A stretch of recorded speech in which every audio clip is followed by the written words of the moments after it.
Hola, hola, espero que se me esté escuchando bien. Ya iba a empezar ahí a bullear a Paulina, pero ahorita lo voy a dejar tranquilo, es que estoy viendo aquí los comentarios.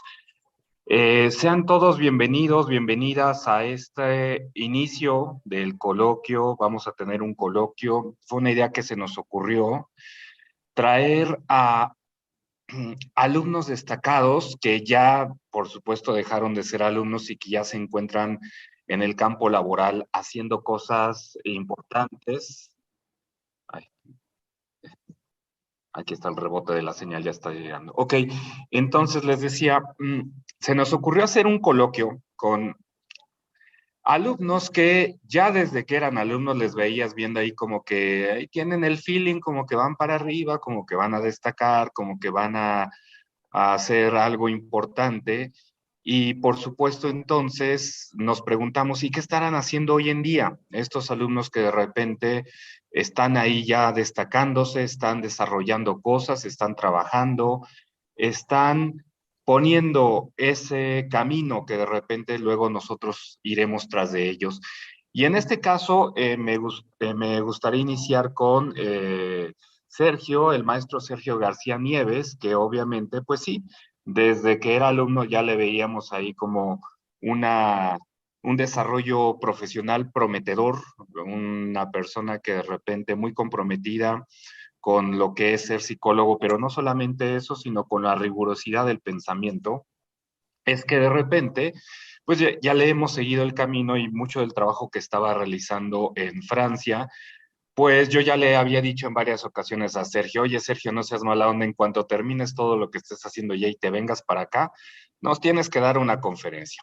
Pero bueno, ya como de repente parece que ya se nos está quedando ya, pues mejor no me espero y de una vez ya que ahorita que anda por acá, más bien que anda por allá en Francia, pues nos platique de una vez cuál es su experiencia, cuál es todo esto que ha estado trabajando, cómo ha hecho este recorrido que ha estado haciendo y sobre todo desde su perspectiva, desde su mirada, que nos pudiera compartir por qué el psicoanálisis es pertinente entonces para, para la práctica clínica. Porque uno ve de repente muchas mensajes ahí en Facebook que dicen, no, es que el psicoanálisis no tiene evidencia y no es científico. Pues bueno, ya veremos qué se puede argumentar en ese sentido. ¿Por qué nada más lo científico es lo conocimiento disciplinar? Habría que pensar justamente desde dónde entonces está haciendo conocimiento científico y si todo conocimiento científico es válido y si otras miradas existen justamente para poder desarrollar un conocimiento perfectamente disciplinar y válido y vigente, no nada más decir y inventarse una teoría por sí misma. Y en este caso, entonces, como les decía, es de nuestro interés que al invitar a Sergio, podamos en este caso ver qué se tiene, qué se piensa y por qué un alumno de psicología le interesaría o tendría que conocer, en este caso, el psicoanálisis. Doy la presentación al maestro Sergio García Nieves. Él es, en este caso, estudió la licenciatura en psicología UNAM, hizo la maestría en psicopatología clínica psicoanalítica por la Sorbona de París. En su experiencia clínica, trabaja como pasante en el Hospital Psiquiátrico de Saint-Maurice de Francia. Es pasante en psiquiatría transcultural en el Grupo Hospitalario Universitario de París y actualmente es psicólogo clínico para el dispositivo Vigilance, cuya misión es la prevención del suicidio a nivel nacional en Francia. Maestro Sergio García Nieves, yo ya estaba esperando desde hace tiempo esto para que usted nos pudiera empezar a compartir toda su experiencia. Nos da mucho gusto y nos da mucho orgullo. Y también, así como de repente yo en un momento te vi de ese lado en las bancas, me gustaría que ya de repente tú empezaras a ver ahora esas personas que ahorita te van a escuchar y que después un día tú los invites y así vayas viendo cómo este ciclo de profesor-alumno se va realimentando y te dejará un momento donde ahora tú eres nuestro profesor y nosotros seremos aquí tus alumnos. Bienvenido y adelante con su presentación. Muchísimas gracias, Ricardo. Bueno, pues para mí es más bien un agrado tremendo poder tener este espacio, sobre todo en un lugar como la UNAM, donde yo sé, desde que yo era alumno, quizás el psicoanálisis ocupa un lugar que es pues un poquito olvidado, ¿no? Que es menospreciado y que yo sé que no es para nada, a veces hasta de actualidad en la facultad. Eh, y yo lo lamento porque creo que es, vamos a decir, una aproximación a la clínica que hoy en día es mm, de muchísima validez y de suma importancia. Voy a tratar de mantener las expectativas con la presentación que hizo Ricardo. Así es que bueno, esto es un poco lo que yo les traigo y va en el sentido justo de tratar de conocer un poco en la actualidad qué se puede hacer con el psicoanálisis, ¿no? Porque se escuchan muchas cosas que sobre todo tienden a poner el psicoanálisis quizás como una práctica como ya muy de cajón, en el mal sentido del término, ¿no? Como algo que uno guarda en el cajón y que de vez en cuando uno escucha a un psicoanalista hablar y eh, pareciera que no, solamente es algo que pasa en un consultorio ahí de repente de unos cuantos, ¿no? Cuando, bueno, tiene mucha más pertinencia que eso. Y precisamente yo quisiera empezar por hacer una analogía de lo que es el psicoanálisis con otro tipo de profesión. Y es curioso porque la mayoría de las veces creo que cuando se hace una analogía del psicoanálisis con otras profesiones, siempre son malas, ¿no? Es decir, generalmente no se tiende a comparar al psicoanálisis con, no sé, un psicoanalista no se le compara con un médico, muchas veces no se le compara con un abogado, no se le compara con un gran sociólogo, no, en general creo que las comparaciones que se hacen en el psicoanálisis siempre son con otro tipo de profesiones que son mucho más terrenales, afortunadamente, ¿no? Y que tiene que ver quizás con un trabajo como artesanal, por decirlo de alguna manera. Entonces, yo precisamente quisiera empezar esto pensando a el rol del psicoanalista como el lugar que ocuparía hoy en día un zapatero o un relojero, porque pues no porque los relojes o los zapatos ya no necesiten ser reparados hoy en día, ¿no? Sino porque la gente tiende más bien a reemplazar esos modelos viejos de esos productos en lugar de mandarlos a arreglar con alguien. Por supuesto que las tiendas ponen de su parte al vender relojes baratos o zapatos baratos y no de muy buena calidad para que estos busquen ser reemplazados. En ese sentido, uno se podría preguntar dónde está el valor de una profesión así hoy en día, ¿no? Y pues en la lógica del consumismo feroz de la actualidad, directamente podemos decir que no tiene ningún valor. Eh, en otra lógica, podríamos decir que su valor reside en lo subversivo que implica hacer reparaciones de objetos únicamente por su valor afectivo e histórico. Claro, eso quitando que sean relojes caros y demás, ¿no? Que se siguen arreglando hoy en día. Pero si pensamos en un reloj cualquiera y en un zapato cualquiera, quien se dedique a arreglarlo estaría haciéndolo, vamos a decir, casi por su puro valor afectivo e histórico. Y eso es de gran valor hoy en día si tenemos en cuenta esa obsolescencia programada en la que vivimos hoy en día. Y en ese sentido, el psicoanalista pues concebiría al sujeto un poco de la misma manera, con la misma lógica, ¿no? La lógica afectiva e histórica, y precisamente haría cuestionar disciplinas de la psicología actual que van más bien por ese lado pragmático. Yo no diría que de la obsolescencia programada, pero sí de un discurso que busca hacer terapia breve, efectiva, que desaparezca síntomas, ¿no? Que retire precisamente como lo que hace mal para que entonces el sujeto pueda volver a ser productivo, que pueda regresar al trabajo, ¿no?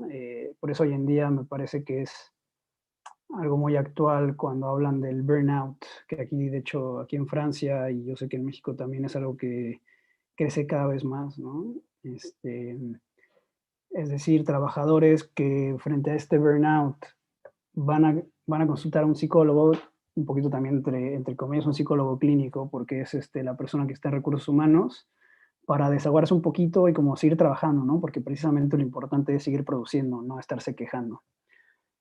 Así es que bueno, pues un psicoanalista, digamos que va a poner en cuestión eso, ¿no? Sin lugar a duda.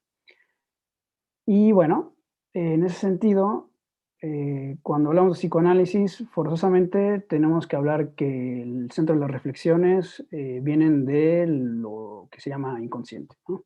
No pretendo yo dar ninguna definición de inconsciente, creo que es un concepto que la mayoría ya trabaja más o menos, que conoce y bueno, creo que con eso es más que suficiente. Pero lo que sí quisiera yo decir un poco, de hablar un poco del inconsciente, es que desde el psicoanálisis el sujeto está provisto de una serie de pulsiones, ¿no?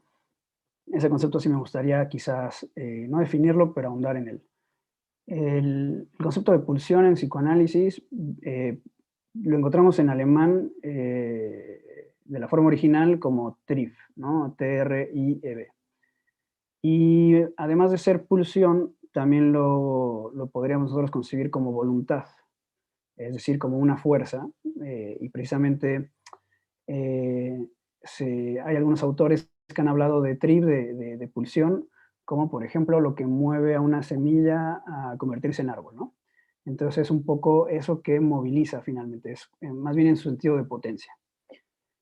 Y esas mismas pulsiones que en otra especie llamaríamos instinto, ¿no? Y que malamente a veces se confunde pulsión con instinto, pues vamos a ver que en todas las especies, pues esas pulsiones van a ser colmadas o no. Y en ese sentido, pues tenemos un poquito lo que le decimos el principio de realidad, ¿no? Que funciona igual, pues, para los seres humanos.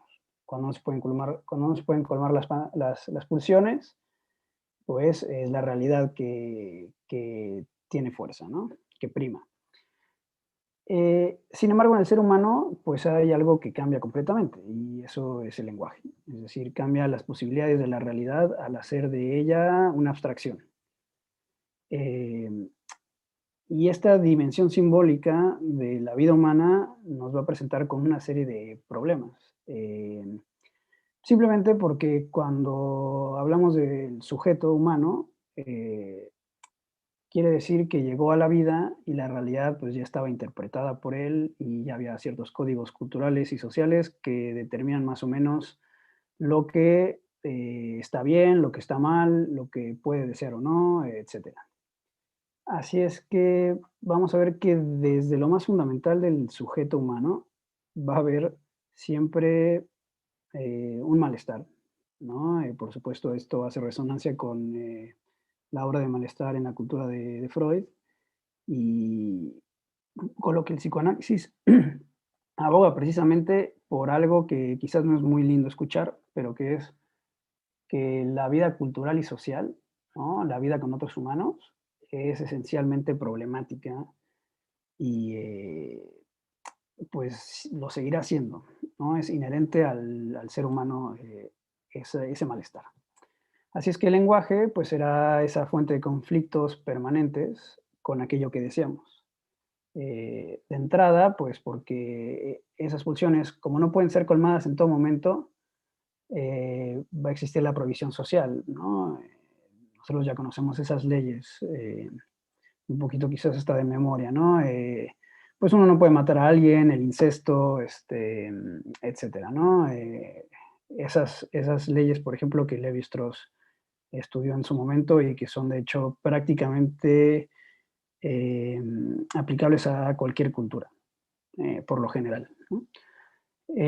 Además, pues lo que nosotros deseamos no es a priori nuestro, es parte de esa estructura simbólica. Es decir, que cuando uno llega, pues ya hay toda una serie de expectativas, ¿no?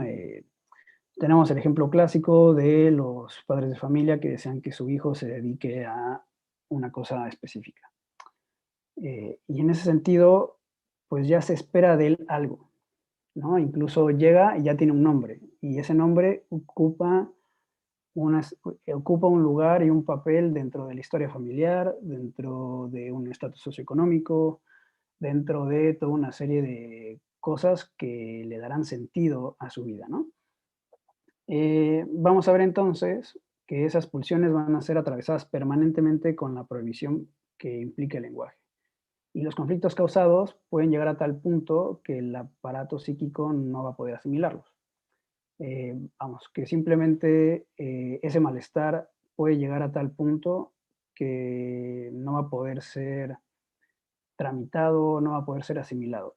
Eh, Especialmente cuando hay eventos que son pues de extrema fuerza, ¿no? El deseo de muerte de un ser querido, por ejemplo, cosa que muchos niños probablemente lleguen a pensar en algún momento y se encontrarán con que eso es algo más fuerte de lo que ellos podrían querer aceptar, ¿no? Como el caso del pequeño Hansen Freud.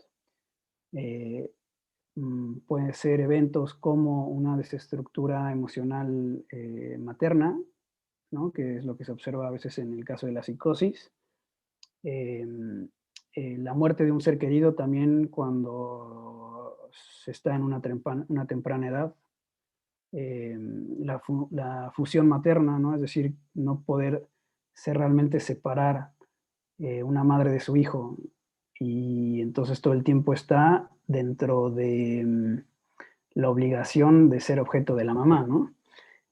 Todo eso pues va a generar malestar, pero además, dado que son extremadamente fuertes, el hecho de que no se puedan tramitar, pues va a obligar al aparato psíquico a generar formas para poder seguir viviendo, ¿no? Para poder seguir existiendo. Y eso, pues, es lo que va a generar más o menos los síntomas, digamos, ¿no? Entonces tenemos afecciones somáticas como las histéricas de Freud, ataques de pánico, que además hoy en día cada vez hay más, me parece, como síntoma, la angustia generalizada, una imagen corporal distorsionada, el delirio, el mutismo selectivo, etcétera, ¿no? Tenemos toda una lista de síntomas de los cuales podemos hablar. Y precisamente aquello que no pudo ser elaborado o que es insoportable, pues una parte de los dispositivos PSI, ¿no? De los dispositivos clínicos, verán esos síntomas como algo que se busca eliminar, porque si se elimina el síntoma, se elimina el sufrimiento, lo cual es perfectamente lógico, pero no es lógico desde el psicoanálisis, porque el síntoma en psicoanálisis será siempre una tentativa del sujeto a restablecerse, a estar mejor y a eliminar, de hecho, el sufrimiento. Eso vamos a ver qué valor tiene en el trabajo clínico porque los síntomas tienen una lógica singular. Eh, Eso nos va a poder permitir hacer observaciones y poder sopesar las cosas de buena manera muchas de las veces cuando se está haciendo trabajo clínico, ¿no? Em, eh, Justamente me viene a la cabeza el suicidio, ¿no? Ahora que he estado trabajando mucho con este tema, pues se tiende a pensar el suicidio como un acto de cobardía, puede ser incluso un acto de valentía frente al sufrimiento de la vida, ¿no? Entonces, bueno, existen diferentes tipos de suicidio, el filosófico, ¿no? El que va a tratar de calmar el sufrimiento, por ejemplo. Y es precisamente esa la cuestión. Generalmente las personas que intentan quitarse la vida eh, no hacen la misma reflexión lógica que una persona que no haya pensado en el suicidio haría.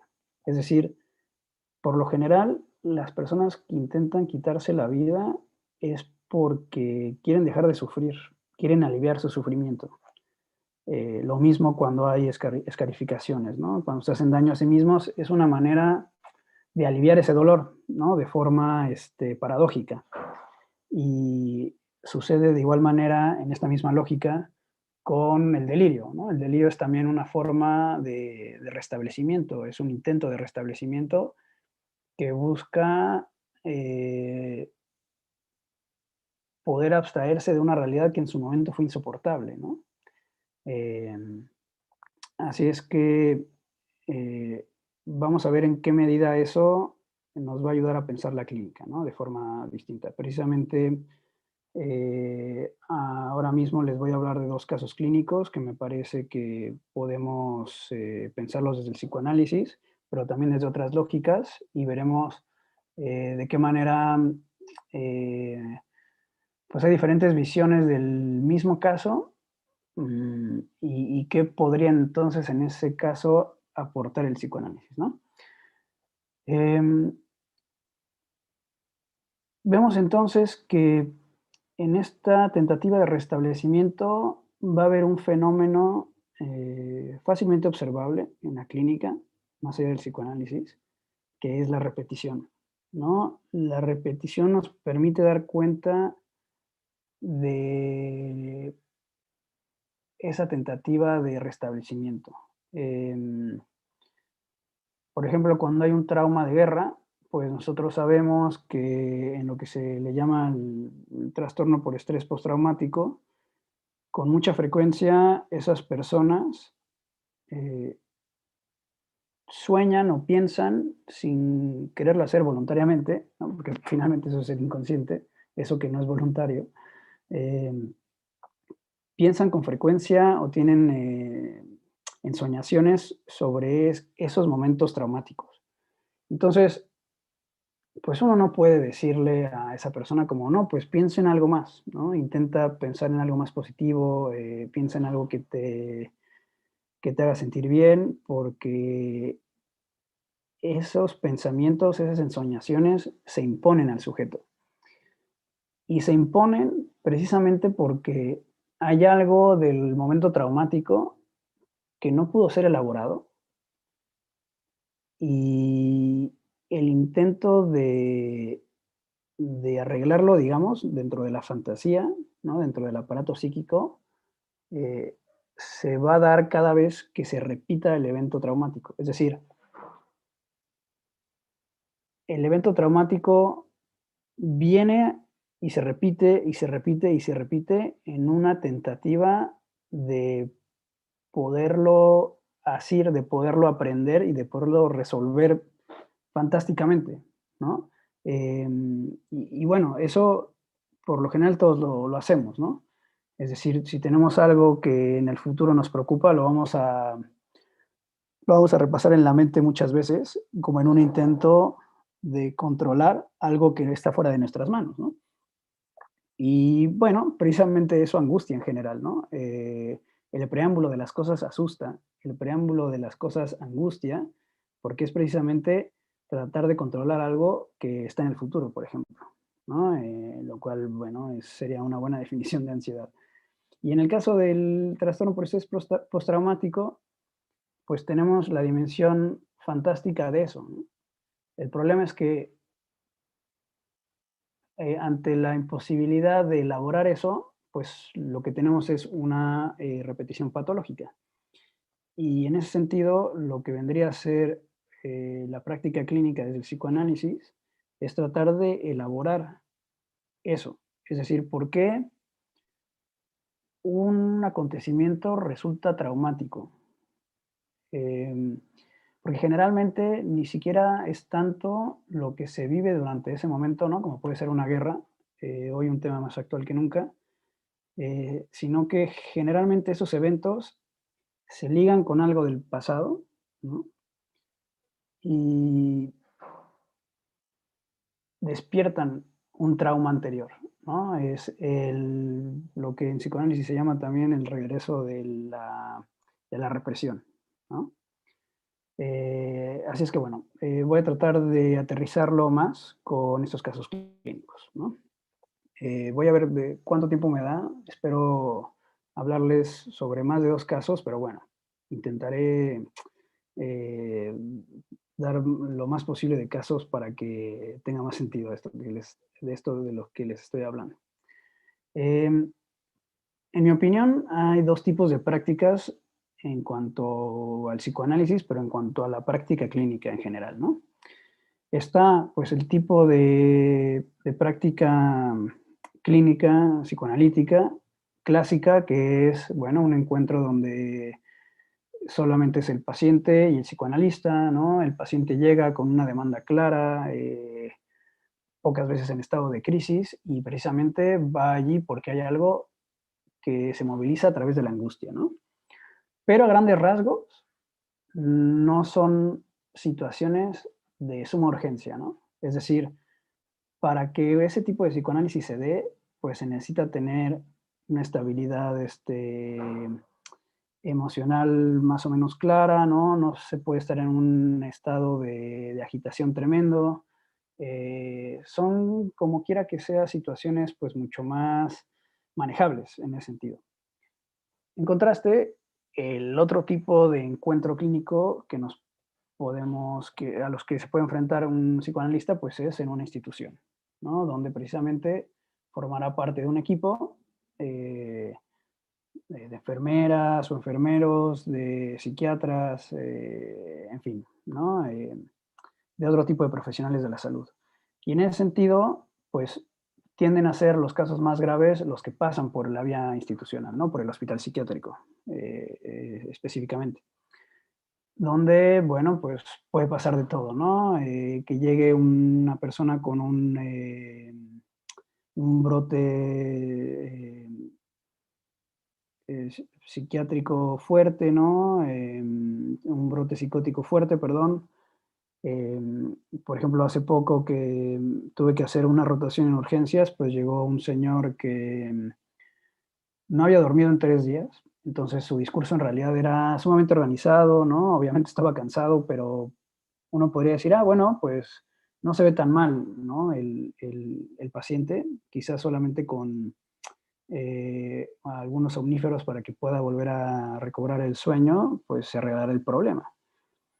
Y frente a este discurso que parecía ser normal, en algún momento salió el tema de lo que le preocupaba a él y habló de la guerra, cosa que pues es normal que le preocupe, pero empezó a hablar de la guerra como si él estuviera implicado en primera persona, es decir, empezó a nacer ahí el delirio de grandeza que pues sin duda él ya traía, pero no habíamos tocado esa parte en la entrevista, ¿no?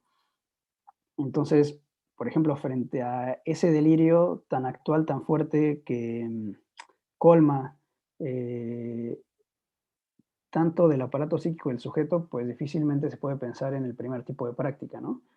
En todo caso, pues sería mucho más complicado, ¿no?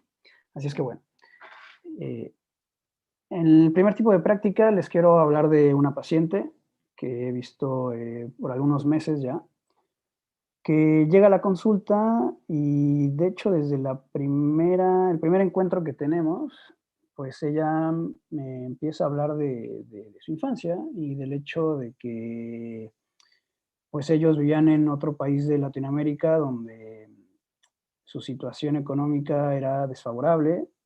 Entonces eso pues fue difícil durante su niñez y habla también del hecho de que su papá tenía otra familia, ¿no?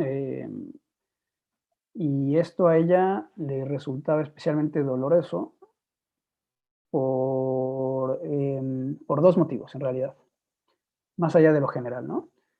Eh, el primero es que a su mamá nunca pareció molestarle, ¿no?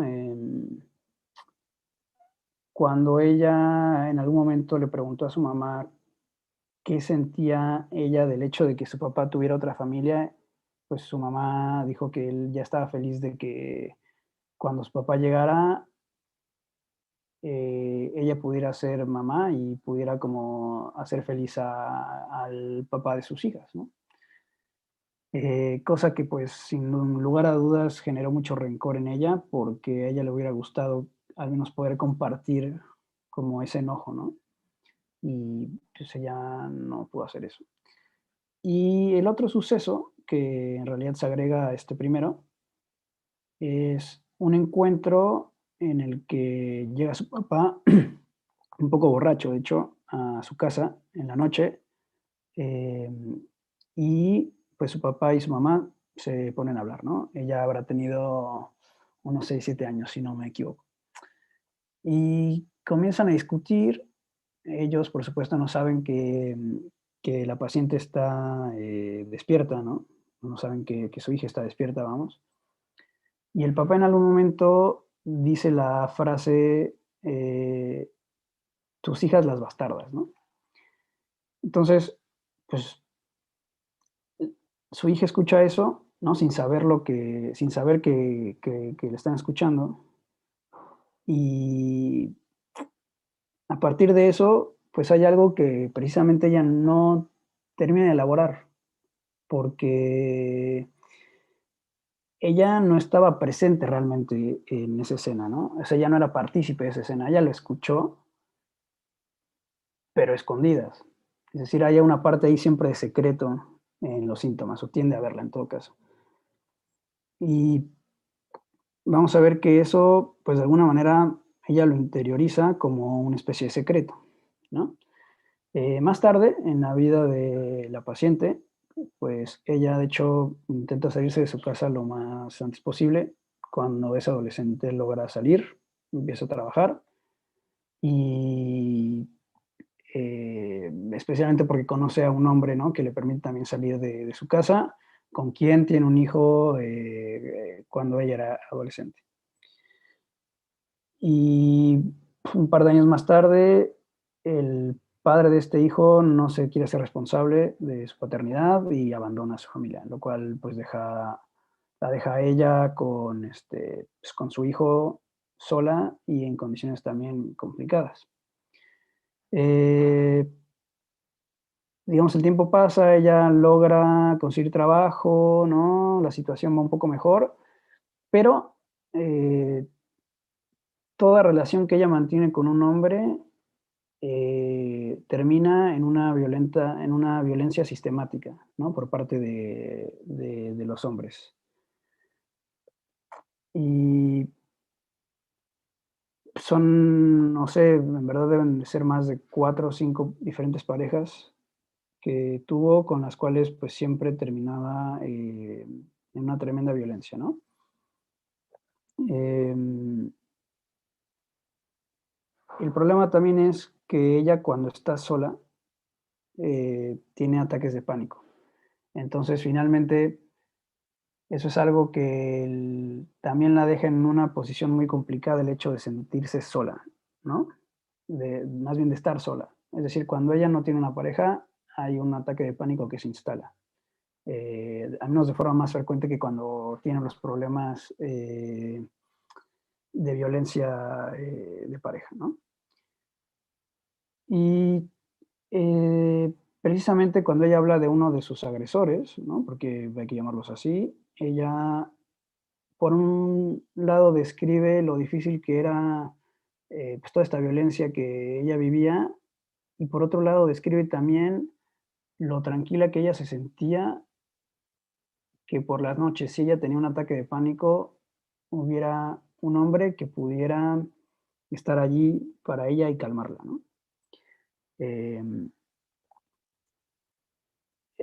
finalmente, ella de hecho hace poco precisamente salió con un chico que históricamente en la vida de la paciente podemos decir que es quizás el único hombre que fue atento con ella, que la trató bien, que no la objetivizó, que no la violentó y bueno, eso también está unado al placer sexual, ¿no? Que ella describe.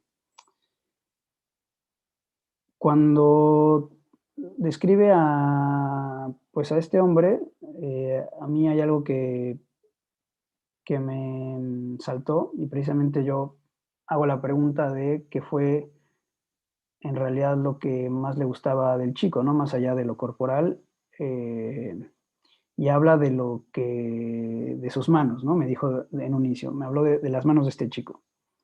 Y le dije, ¿por qué las manos? Como, ¿qué asocias con las manos, no?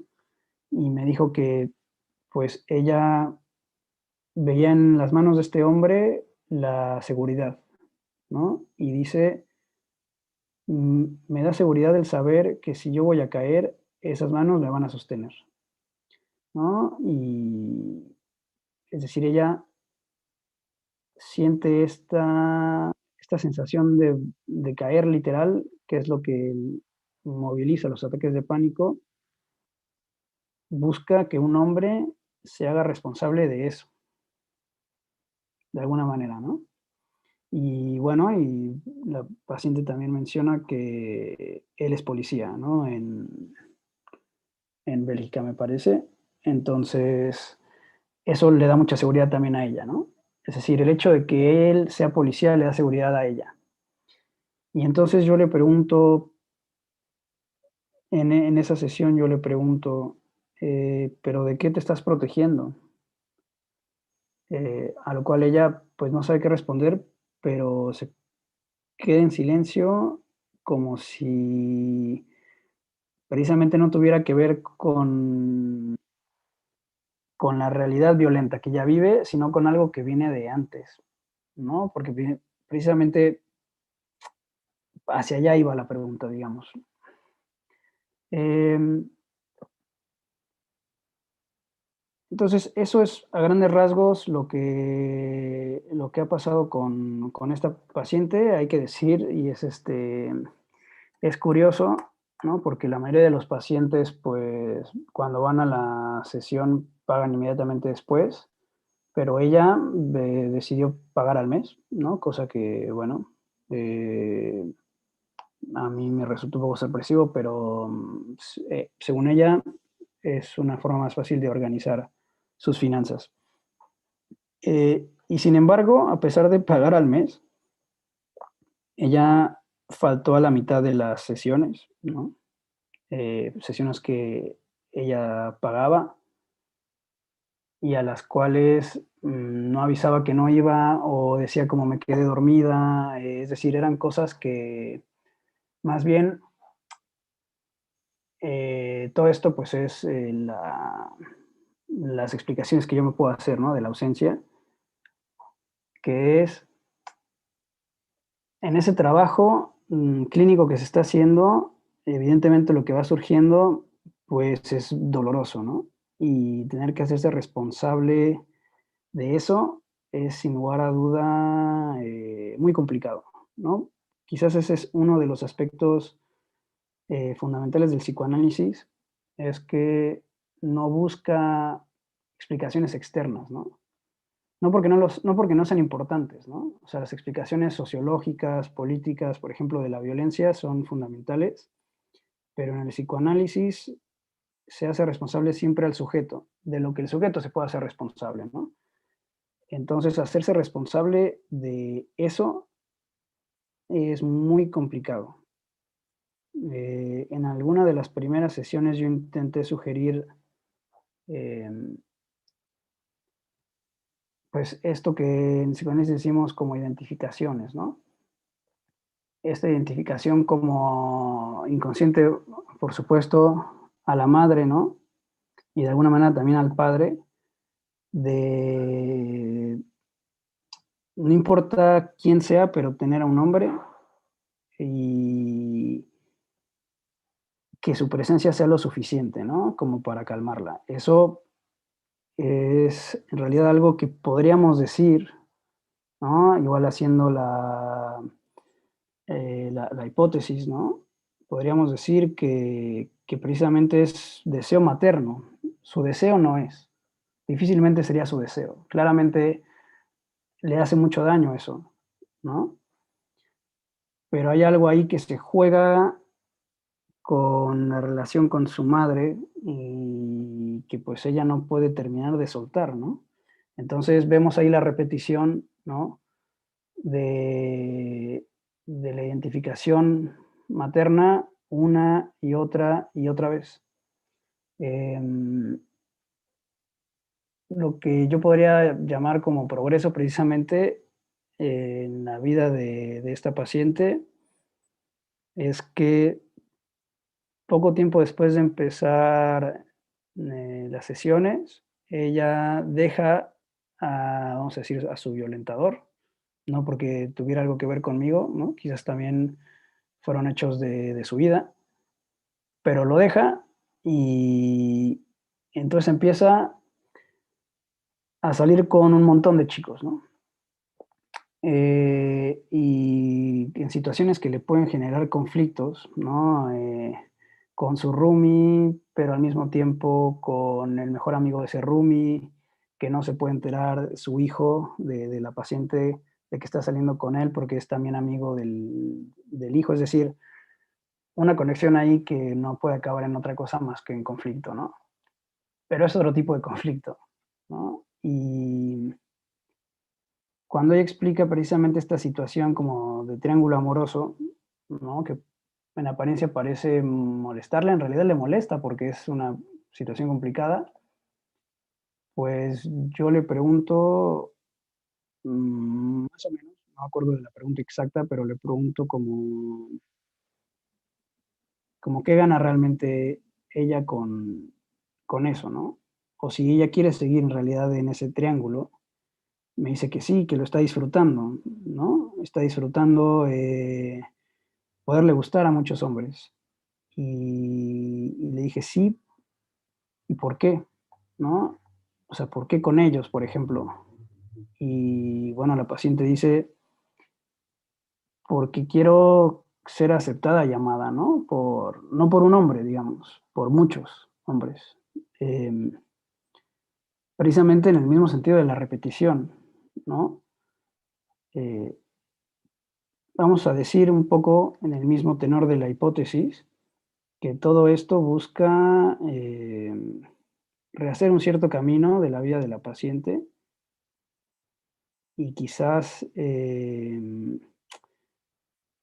pues tratar de aprender esa situación, en su familia que le causa tanto dolor, que es que su padre no estuvo en realidad, y aún así opera, ¿no? En su vida. Opera en su vida y opera, es decir, opera en el pasado y opera en el presente, ¿no?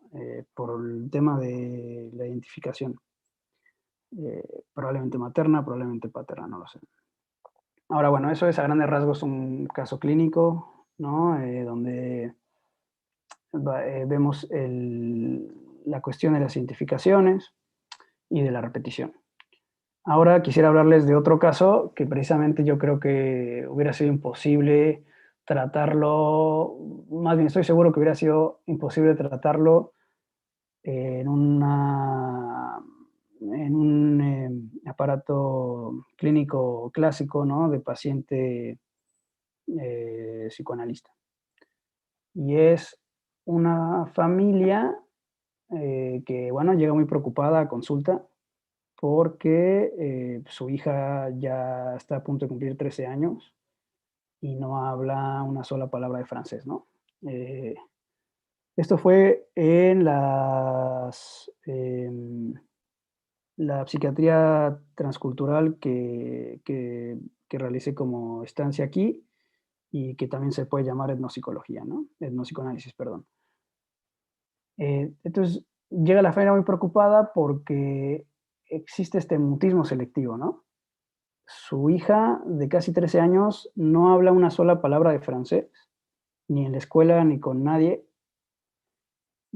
pero lo escribe perfectamente el francés. Es decir, su familia sabe que ella sabe francés. Ellos lo saben, ¿no?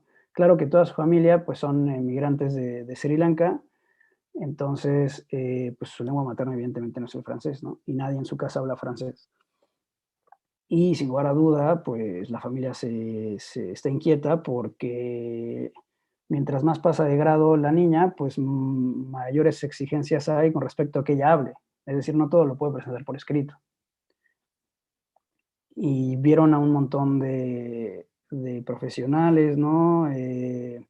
Para tratar de ver si era un problema precisamente como de lengua, de aprendizaje,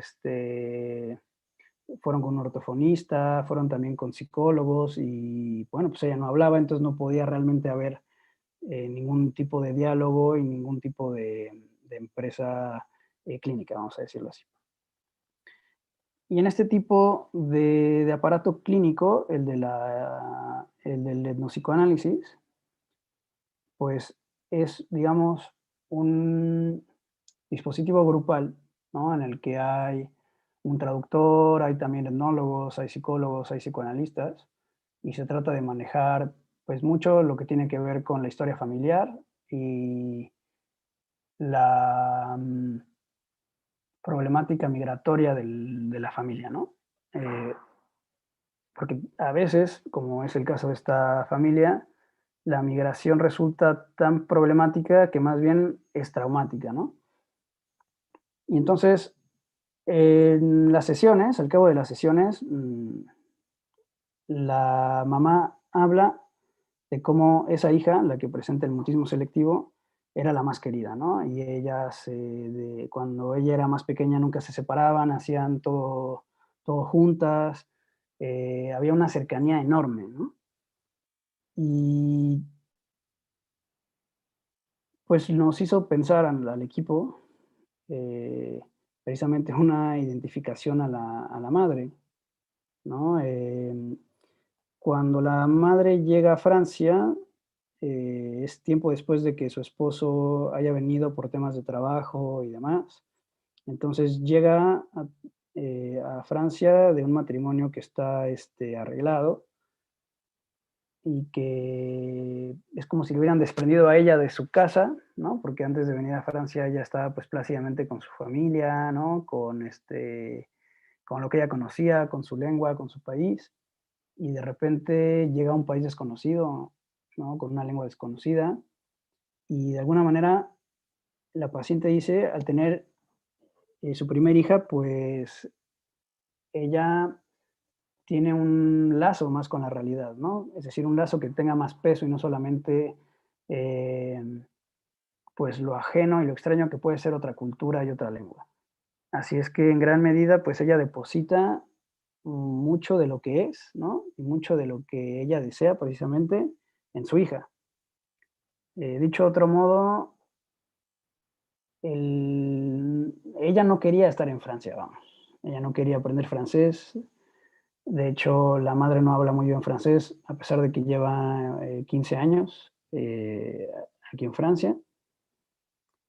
Y al mismo tiempo, ella no se queja, ¿no? O sea, ella, digamos, acepta que ya no vive en Sri Lanka, acepta que ahora vive en Francia, y de hecho las visitas que pudo hacer a Sri Lanka, ella misma lo cuenta como que todo muy bien, ¿no? Algo agradable como visita, pero no es su país, ya no es su país. Dice que el clima ya, por ejemplo, es demasiado caluroso, ¿no? Que no está su casa, que sus amigos ya no son los mismos.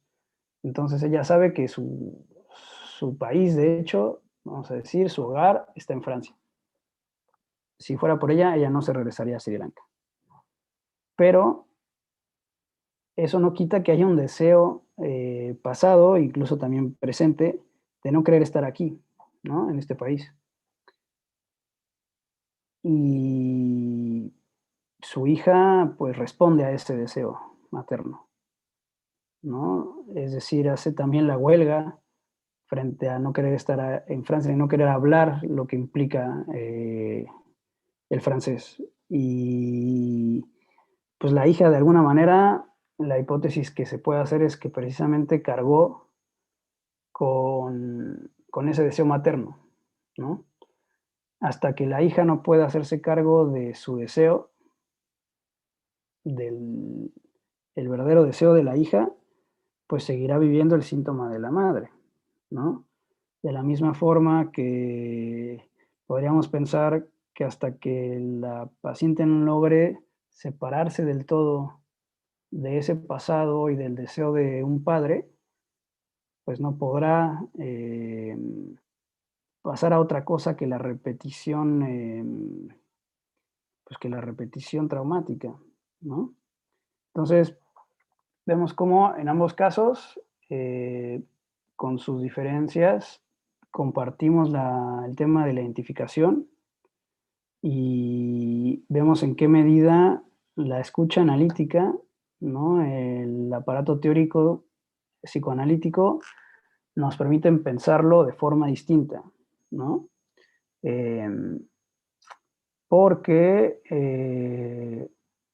sin lugar a dudas que se pueden hacer otras cosas desde la clínica, ¿no? Por ejemplo, si pensamos estas pacientes con el tema de la violencia, ¿no? De la primera paciente, sin lugar a dudas que el poder, eh, como se dice la psicoeducación, poder hacer una psicoeducación eh, de tratar de alejarse poco a poco de la violencia, de poder dar cuenta de los signos de violencia antes de que ésta se vaya elevando, trabajar incluso desde el feminismo, por ejemplo, eh, lo anclado que está la violencia machista dentro de México y dentro de muchos otros países, y entonces cómo entonces se puede pensar su papel como mujer, etcétera.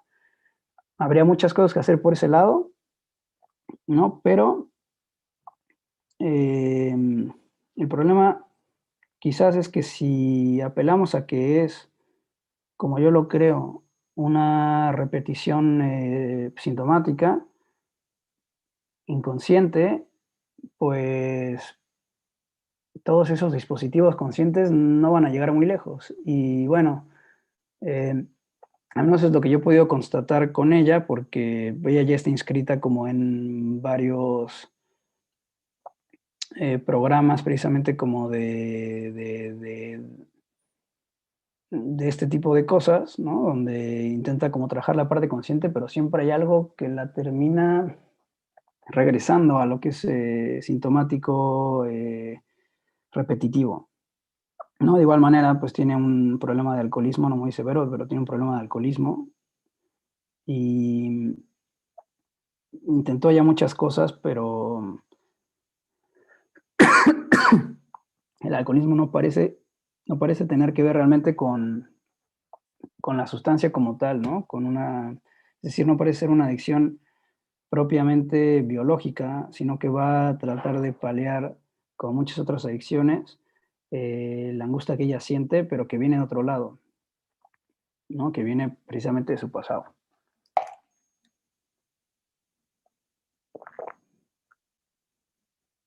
Ah, perdón, que ya estaba ahí con el gallo. Y de igual modo, con la otra paciente, la del mutismo,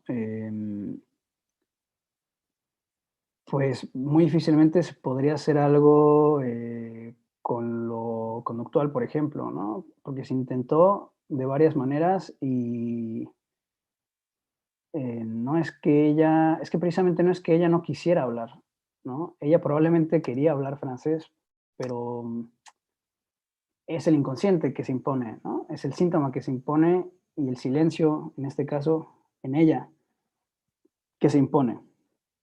Hubo una intervención precisamente con esta paciente en la que uno de los psicólogos dice, quizás la paciente estaba tratando también como de consolar a su mamá, ¿no? De estar tan lejos. Quizás la paciente lo que más quería era que su mamá no sufriera, ¿no? Por el tema migratorio y de alguna manera pues terminó estando demasiado cercana, ¿no? Identificándose precisamente a eso. Eh, Así es que, bueno, pues me parece que son dos casos que nos permiten pensar algo de lo que se puede hacer en el trabajo clínico a través del psicoanálisis y que nos permiten quizás pensar también el trabajo clínico en general, ¿no? Eso es lo que yo creo. No sé, no quisiera tampoco dar ahora otro caso porque no me parece que me vaya a alcanzar el tiempo. Entonces, bueno, hasta aquí yo dejaría mi presentación. Por supuesto, abierto a preguntas y comentarios.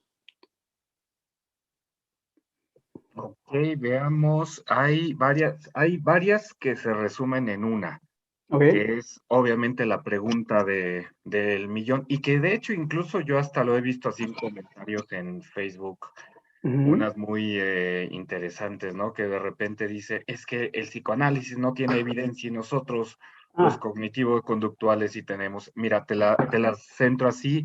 Una de ellas dice, nos la dice, si mal no recuerdo, Antonio Talavera, dice, Ujú. ¿Se puede implementar los saberes del psicoanálisis en la práctica clínica basada en la evidencia científica? Esa es una pregunta muy interesante y que tenemos que seguir discutiendo y dialogando. Claro. Otro, ¿quién dice? ¿Quién dice? ¿Quién dice? Ay, no, ¿qué onda? No veo. Aquí está. Ah, pues es el mismo Antonio, pero Ok. lo hace de manera diferente. Dice, ¿es necesario que el psicoanálisis se convierta en ciencia? Si es así, ¿es posible hacerlo? John Bowlby intentó hacerlo a través de la etología y la teoría de sistemas. Y es una pregunta en realidad recurrente, porque tú lo sabes, Sergio, en la Facultad de Psicología se tiende a aumentar esta idea de que solamente lo científico es verdadero, solamente la evidencia, y habrá que ver qué tanto la evidencia realmente es evidencia, ¿no? Pues ahí tienen todos los trabajos de Popper en sentido esto de la falsación. Pero a ver, compártenos tu opinión en este sentido. Eh, ¿El psicoanálisis debería de enfocarse así hacia la evidencia científica? ¿La evidencia científica debería ser la norma para definir el psicoanálisis? ¿Es el psicoanálisis un paradigma que debiera ser atravesado por la ciencia? Desde tu recorrido, ¿qué opinas? Es curioso porque el psicoanálisis, pues, precisamente nace de la ciencia, ¿no? Pero nace de la ciencia, digamos, ¿no? Con Freud, y en algún momento está obligado a, digamos, el trabajo de Freud está obligado a alejarse del método científico, ¿no? Y de las formas de concebir a la enfermedad, porque la evidencia científica que se podía sacar de los síntomas, pues no llevaba nada. Entonces el recurso precisamente fue tratar de hacer otro tipo de explicaciones que no tienen que ver con una imposición de curar a través del síntoma. Es decir, por eso decía la importancia del síntoma como intento de restablecimiento del mismo paciente, porque la lógica científica dictaría que el síntoma debería de quitarse, de curarse, para que entonces la enfermedad desaparezca, ¿no?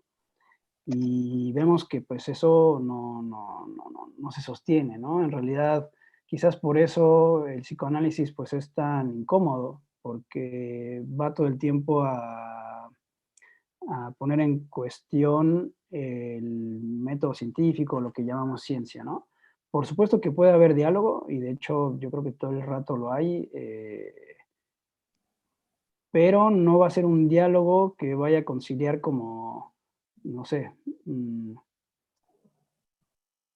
vamos a decir, ciencias cognitivo-conductuales y psicoanálisis no van a llegar un día y entonces se van a volver algo ahí eh, ecléctico, ¿no? Y entonces se va a pensar una a través de la otra. Más bien, cada una puede aportar algo desde el trabajo clínico, ¿no? El caso de las adicciones es un buen ejemplo quizás, porque claro, en toda adicción hay un componente conductual, ¿no? Que sin lugar a dudas, pues, vamos a decir que si una persona llega con un paciente llega con un alcoholismo severo, pues habrá que quizás poner en marcha un programa donde se pueda ir quitando poco a poco la sustancia para que se pueda pensar en el trabajo clínico de la palabra, ¿no? Porque no podría existir si hay esa perturbación con la sustancia, ¿no? Em, entonces, yo no creo que la lógica del psicoanálisis sea la lógica científica, y en ese sentido no tendría por qué, no tendría de hecho por qué ser ciencia, no es ciencia, ¿no? Es otro tipo de saber, es un saber que se construye con la práctica, y que, bueno, eso uno podría decir, bueno, entonces, ¿cuál es la diferencia con la religión, no? Y pues la diferencia fundamental con la religión, ¿no? Es que el psicoanálisis siempre puede dudar de lo que está haciendo y siempre va a estar abierto a la discusión, y de hecho es un poco la idea que se plantea el mismo psicoanálisis, ¿no? Que hay que poner todo el tiempo en cuestión y hay que problematizar todo el tiempo su teoría a través de la práctica. Entonces siempre puede haber un caso que quite completamente paradigmas y que cambie completamente la forma en la que se entienden cosas del psicoanálisis. En ese sentido, eh, es quizás la lógica del psicoanálisis sea esa, ¿no? No algo que se puede verificar a nivel científico, no algo de la efectividad, no algo de la normalización, no algo de la eliminación de síntomas. Vamos, ni siquiera podríamos hablar propiamente de bienestar, ¿no? En el psicoanálisis. Podemos hablar de una persona que va a análisis y se cuestiona, y en el cuestionarse su vida cambia, pero no necesariamente es un bienestar, porque bienestar según quién. ¿Qué es el bienestar, no? Podríamos preguntarnos precisamente. Eh,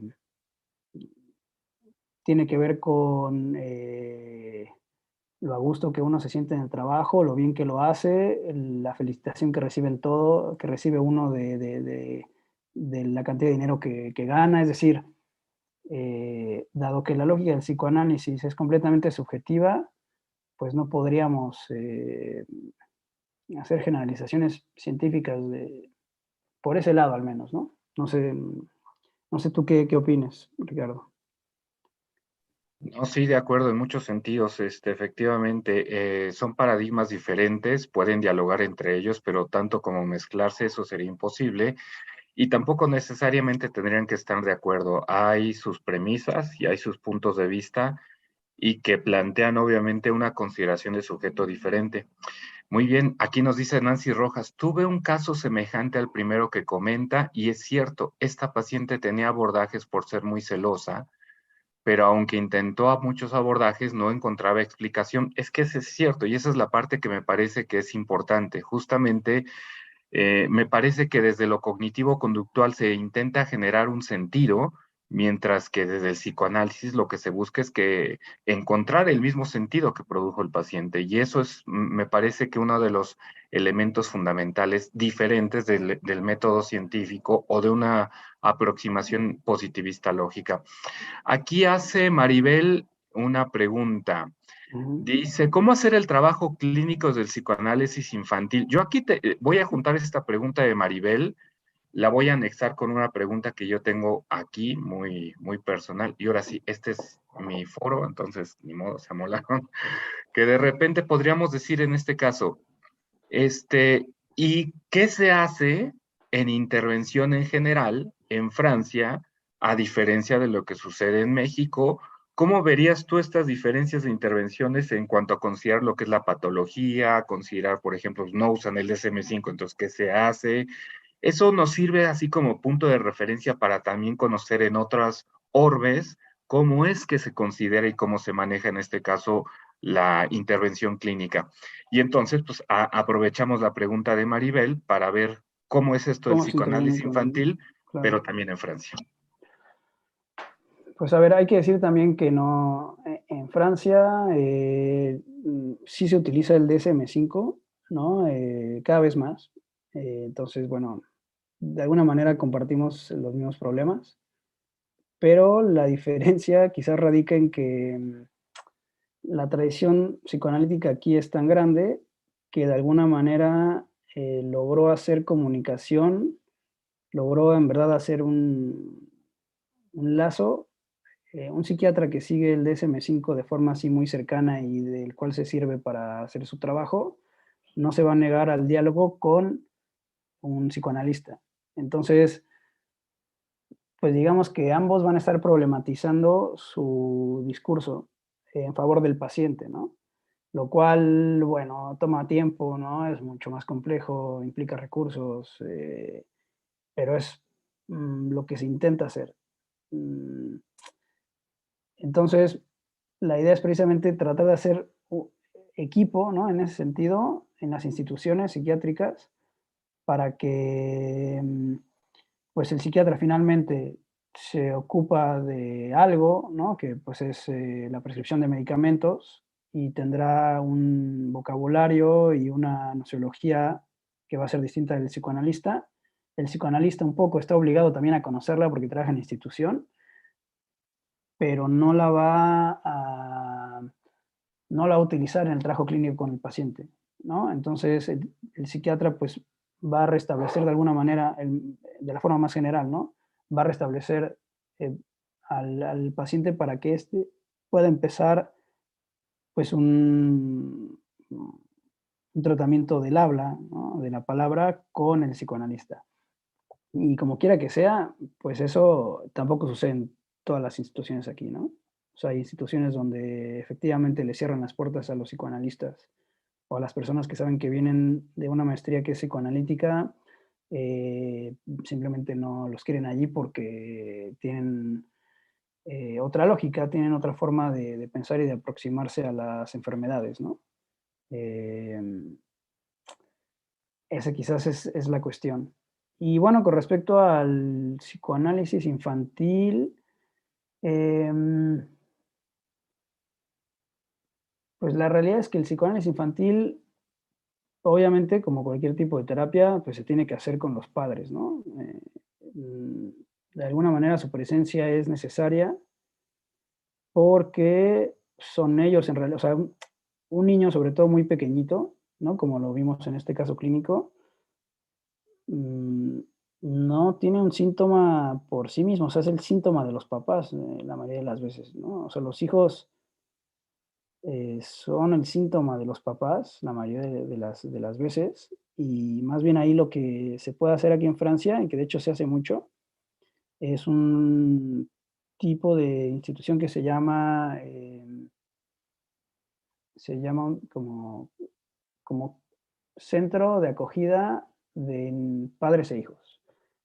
Y básicamente es un lugar abierto, gratuito y anónimo, donde van los papás con sus hijos chiquitos, ¿no? Generalmente de 0 a 3 años, para que vaya un montón de juguetes y todo está sumamente adaptado para los niños, para que de entrada tengan un lugar de espacio, eso, que sea gratuito, que sea anónimo, para recreación de los papás con los hijos, ¿no? Y para hacer como una relación también con su colonia, ¿no? Y con otros papás de la zona, etcétera.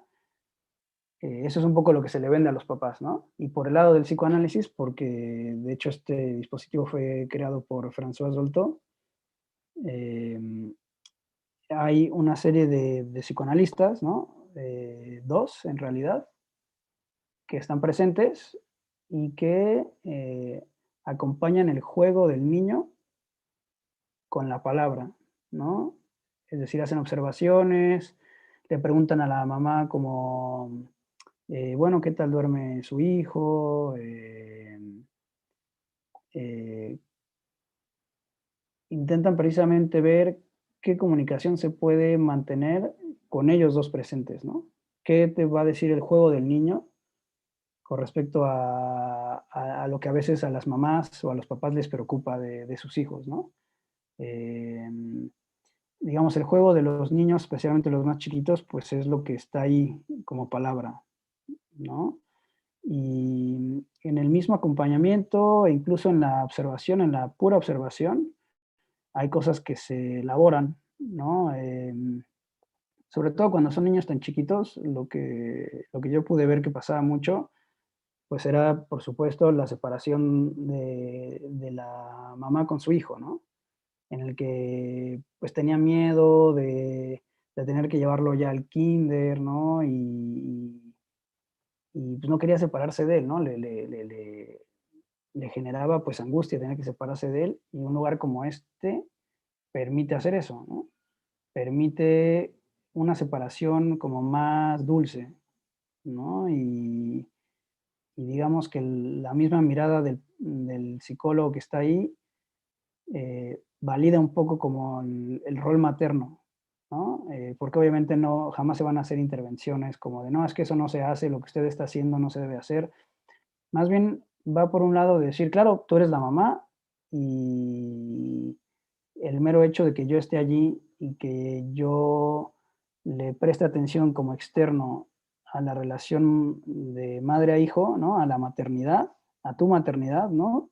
Tú como mamá, valida eso, ¿no? Y da confianza también a la mamá y permite la separación. Es decir, se pueden elaborar ahí varias cosas, ¿no? Que son importantes. De hecho, un caso que fue ahí complicado era una mamá que llevaba a su chiquito de menos de un año y la mayoría de las mamás, lo digo mamás porque casi siempre son madres las que van, pocas veces es un papá, ¿no? Bueno, em, esta mamá llevaba a su hijo prácticamente todos los días, siendo que la mayoría de las otras familias iban una vez a la semana, una vez cada 15 días, pero ella religiosamente estaba ahí cada día, llegaba a la hora de la apertura y se iba al último minuto del cierre.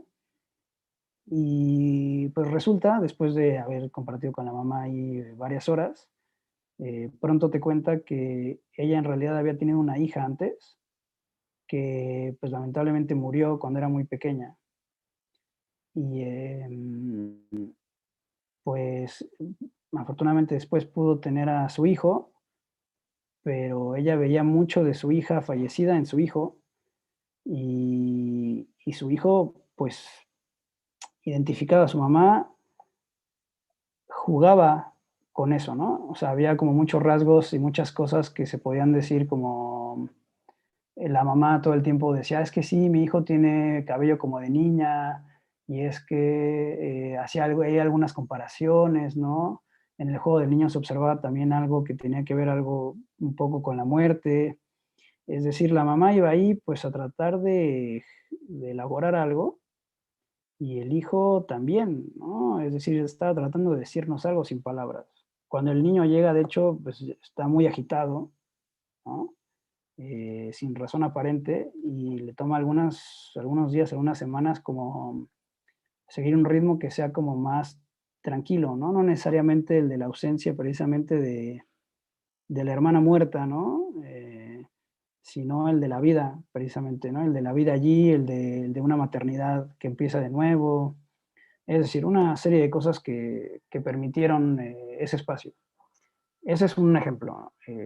Después es cierto que pues precisamente como se requiere la presencia de los padres, pues a veces los papás no pueden estar completamente de acuerdo, ¿no? En llevar a sus hijos quizás a psicoanálisis. Em, sí puede llegar a ser complicado cuando un papá no está de acuerdo, ¿no? Con ciertas observaciones. Bueno, en todo caso, pues siempre se tiene que ser muy preciso quizás con las palabras, muy asertivo, con la forma en la que se hacen las cosas, pero bueno, insisto en que el juego, especialmente en los niños que todavía no verbalizan, el juego es lo que te da el dato clínico, digamos, ¿no? Es, es lo que te permite hacer quizás el trabajo clínico. Claro, y ahí en este caso también tenemos que ir mucho en contra de los prejuicios de lo que es ser psicoanalista y por supuesto eso es parte de lo que tú dices, que hay que ser muy asertivos en este caso, mucho por lo que los medios de comunicación o incluso las películas muestran de lo que es ser psicoanalista y que por supuesto no es. Aquí hay una pregunta también muy interesante, también este es de Karino, que sí, no te preocupes, Karino, ahorita les tomo asistencia, pero este está muy interesante. ¿Cómo se complementan las neurociencias y el psicoanálisis y en dónde convergen? Yo me leí este libro de Catherine Malabou, hay por ahí algunos diplomados, hay por ahí incluso hasta posgrados donde se busca integrar estas dos miradas de Catherine Malabou y, bueno, muchos autores. Yo la neta no lo entendí. Como que para mí fueron dos libros, una primera parte hablaba de psicoanálisis y otra de neurociencias y nunca vi la integración, pero bueno, ese fui yo. Pero desde tu perspectiva, ¿qué has visto, qué sabes, qué conoces al respecto de este complemento, estas búsquedas? Porque son eso, son búsquedas, todavía no está, Claro. creo, nada desarrollado, pero ¿qué hay a partir de estas búsquedas de las neurociencias y el psicoanálisis? Yo voy a ser muy honesto, yo de neurociencias no sé mucho, eh, y de hecho tampoco conozco como enfoques muy claros ni actividad clínica muy clara aquí. Entonces no, creo que no podría dar una respuesta muy satisfactoria. Quizás lo único, insisto, ¿no? Quizás por eso, yo insisto en que este libro, en este tipo de libros, este tipo de intentos de mezclar, pues muchas veces no son muy fructuosos porque creo que no es necesario mezclar psicoanálisis con otra cosa, ¿no? Creo que, por ejemplo, psicoanálisis y neurociencias, creo que ambos pueden hacer mucho por el trabajo clínico, pero cada quien desde lo que puede hacer, desde lo que es su material de trabajo, ¿no? bueno, simplemente el inconsciente, desde neurociencias, el inconsciente psicoanalítico pues, no son la misma cosa, ¿no? Hay cosas interesantes del inconsciente neurocientífico, de hecho, muy, muy interesantes, ¿no?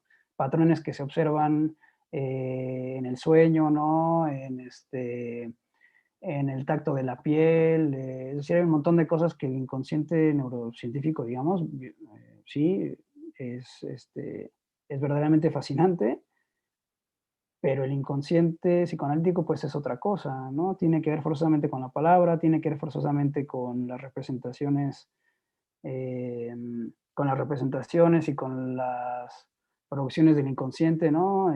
Actos fallidos, sueño, síntoma, y, y el otro tipo de inconsciente pues no le importa realmente mucho el psicoanálisis, ¿no? Entonces quizás en la tarea clínica, pues que las neurociencias hagan lo suyo, en mi opinión, y que el psicoanálisis haga lo suyo, ¿no? También sería tonto pretender que un psicoanalista, por ejemplo, va a ocupar la tarea de un neurocientífico. No, no lo va a hacer, ¿no? No se va a poner a evaluar la degeneración encefálica, no se va a poner a hacer cosas que tengan que ver con las neurociencias, afortunadamente, ¿no?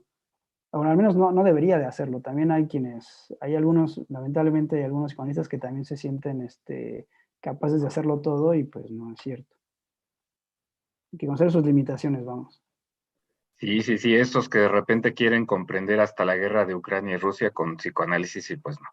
Pero, y estoy totalmente de acuerdo contigo, en este caso ese es a veces un malentendido que tenemos en psicología, que así como un médico conceptualiza lo que es un corazón como un objeto físico real y que todos los seres humanos lo tenemos, a veces nosotros nos vamos con la finta entonces de que si usas la palabra inconsciente es también como un corazón que es ser universal, pero por supuesto, como bien lo indicas, cada teoría particular tiene su forma de conceptualizar y trabajar lo que es el inconsciente, y por supuesto que no es lo mismo. Y lo mismo sucede con depresión.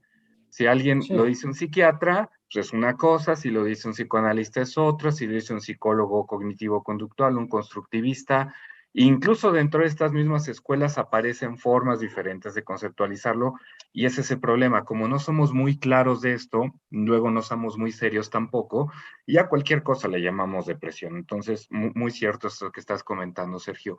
Hay muchos Claro, comentarios aquí de que gracias por compartir sus experiencias, de excelente ponencia, muy muchas gracias. interesante, me da muchas herramientas para el ensayo, se agradece.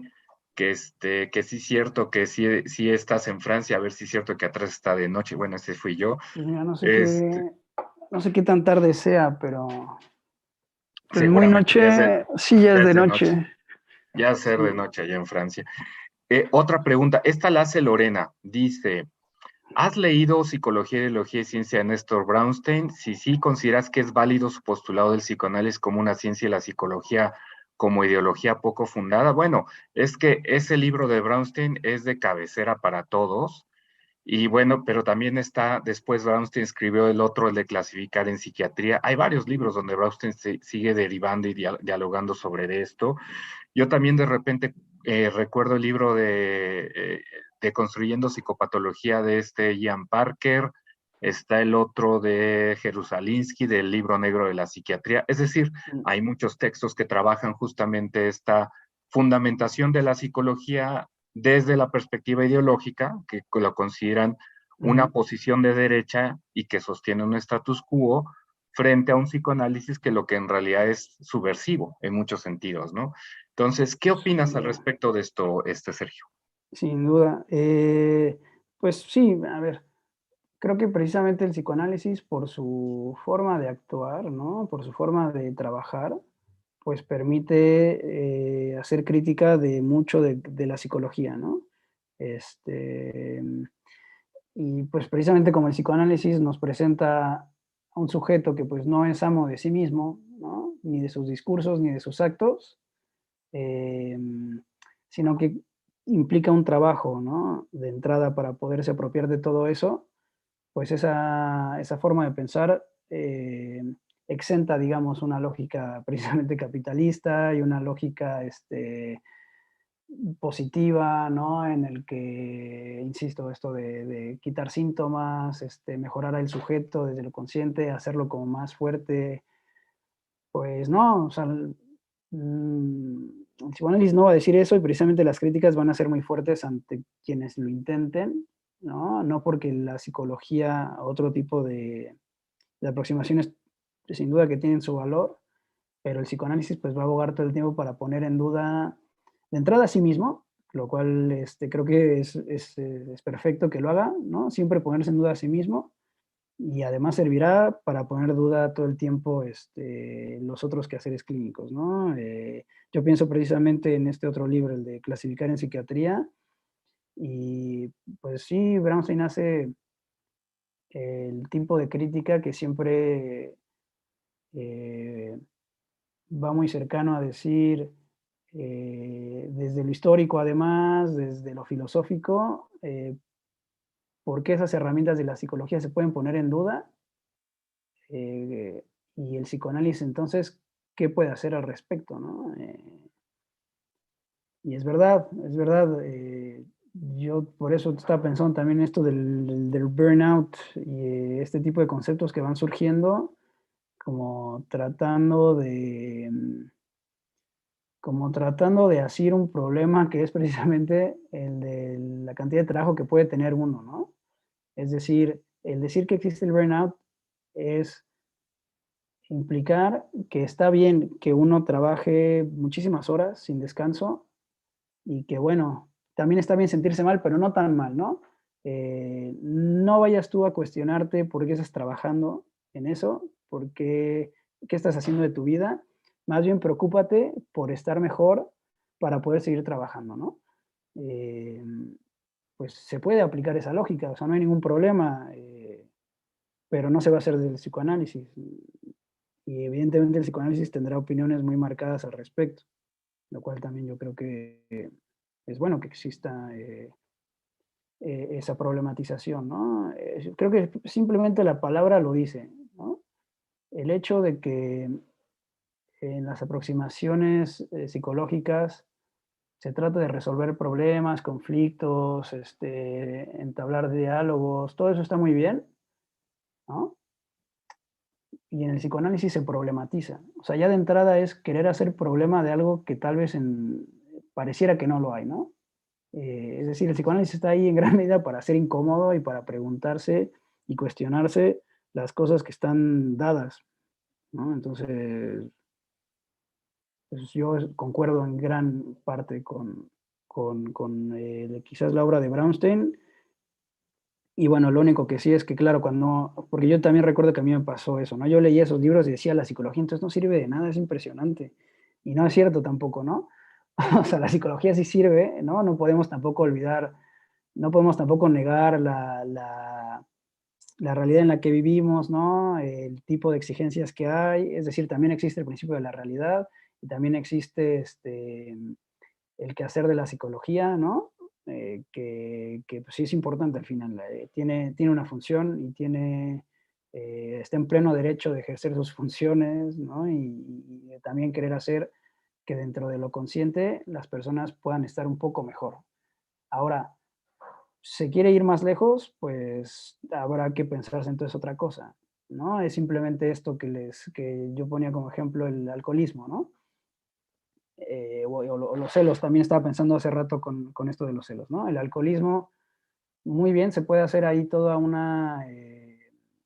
proceso psicoeducativo, ¿no? Para que esa sustancia ya no genere adicción, pero si la fuente de la adicción, el no control, proviene de algo que va más allá de la sustancia misma, pues probablemente el sujeto vaya a encontrar un sustituto.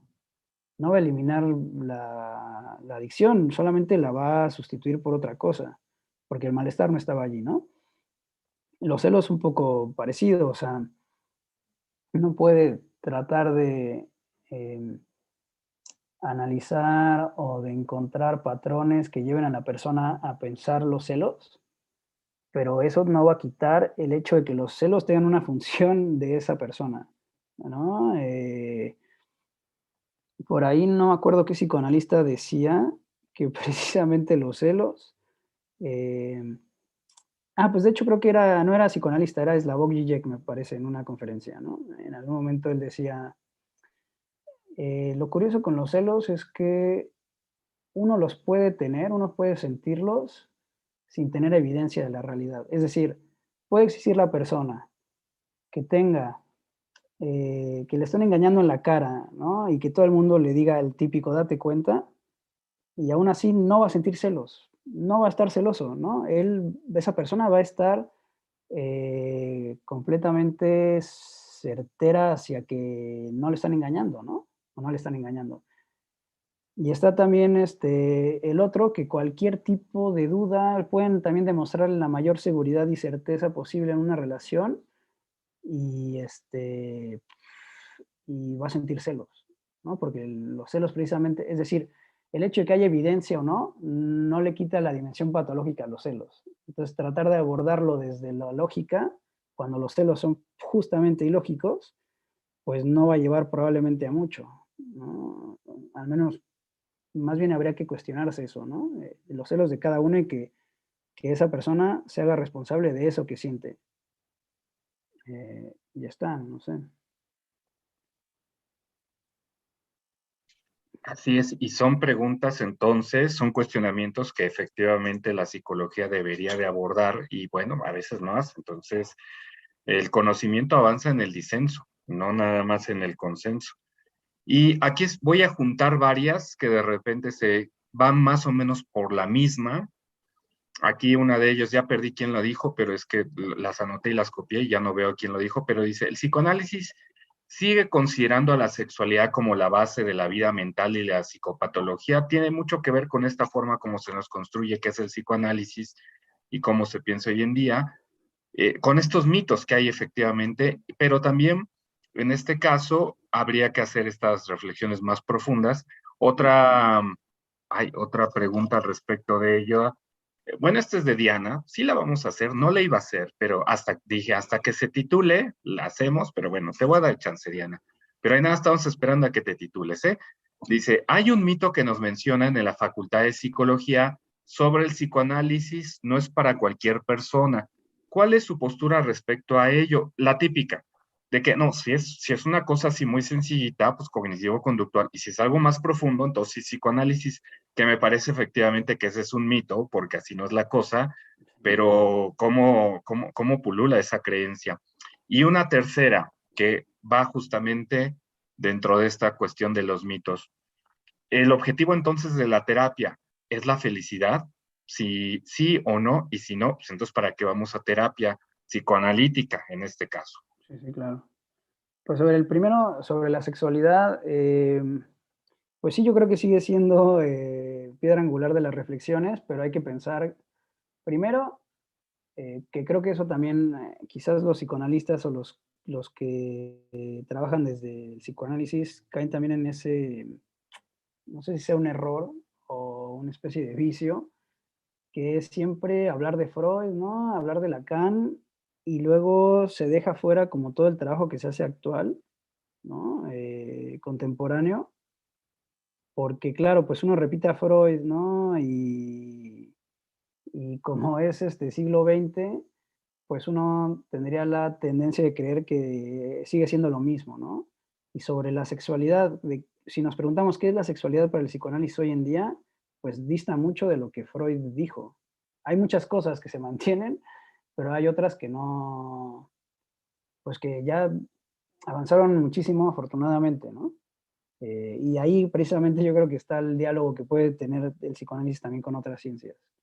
Em, Digamos que sí, la sexualidad sigue siendo piedra angular, pero no estamos. De entrada, la sexualidad no es lo sexual nada más o el acto sexual. La sexualidad en psicoanálisis pues, tiene que ver con una lógica de pulsiones, ¿no? Y tiene que ver con una lógica también del erotismo, ¿no? Y de lo que es el deseo y de lo que es el placer en cada sujeto y cómo lo vive cada persona, ¿no? Em, sí, o sea, no sé, creo que es una cuestión más compleja el hablar de sexualidad sí.